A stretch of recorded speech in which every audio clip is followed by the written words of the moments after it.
Si l'Iran bloque le détroit d'Ormuz, quel impact cela aura-t-il sur le monde entier et quel pays sera le plus affecté? Tout d'abord, comprenons ce qu'est réellement le détroit d'Ormuz. C'est une petite zone de seulement 33 km, située entre l'Iran, Oman et les Émirats arabes unis. C'est un passage maritime étroit par lequel transite près de 20% de l'approvisionnement mondial en pétrole, soit près de 17 millions de barils chaque jour. Ce pétrole provient de 8 pays situés dans le golfe Persique, dont l'Iran, l'Irak, le Koweït, Bahreïn, le Qatar, l'Arabie Saoudite et les Émirats arabes unis. Pour les Émirats arabes unis, l'Arabie Saoudite, le Koweït et le Qatar, 90% de leurs exportations de pétrole passent par cette route étroite pour atteindre le reste du monde. Si l'Iran bloque le détroit d'Ormuz, les pays suivants subiront les plus gros dommages. Le premier est l'Inde, car elle importe 85% de son pétrole, et 60% de celui-ci provient de pays du Moyen-Orient comme l'Irak, l'Arabie Saoudite, le Koweït et les Émirats arabes unis. Les prix du carburant en Inde monteraient en flèche, et par conséquent, tout ce qui est lié au pétrole et toutes les industries subiraient de graves perturbations. Les industries pourraient être fermées, il y aurait des pertes d'emplois, et l'économie serait gravement affectée. Le deuxième pays le plus touché serait la Chine.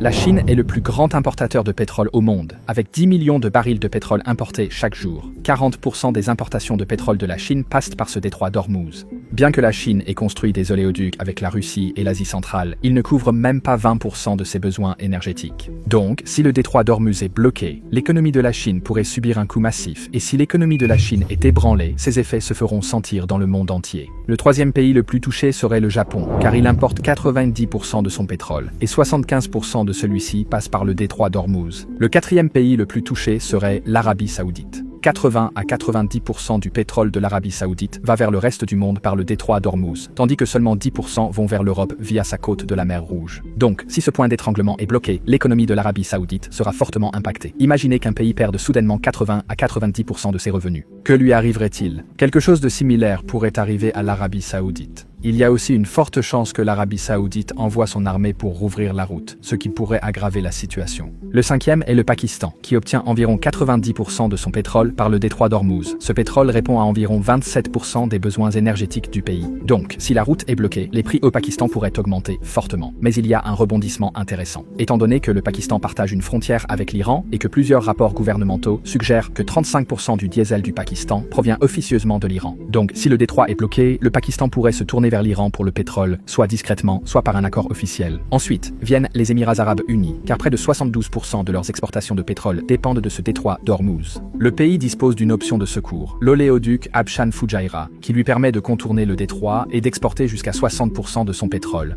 Mais pour une grande économie comme celle des Émirats arabes unis, perdre les 40% restants serait tout de même un coup sérieux. Ensuite viennent les pays européens comme la France, l'Allemagne et l'Italie, qui en moyenne obtiennent 10% de leur pétrole par le détroit d'Ormuz. Un blocus ici les frapperait également durement. À l'échelle mondiale, les experts avertissent que les prix du pétrole pourraient dépasser 150 $ le baril, provoquant une inflation généralisée et déclenchant possiblement une récession mondiale majeure. Ainsi, cette petite zone de 33 km a le pouvoir de secouer le monde entier.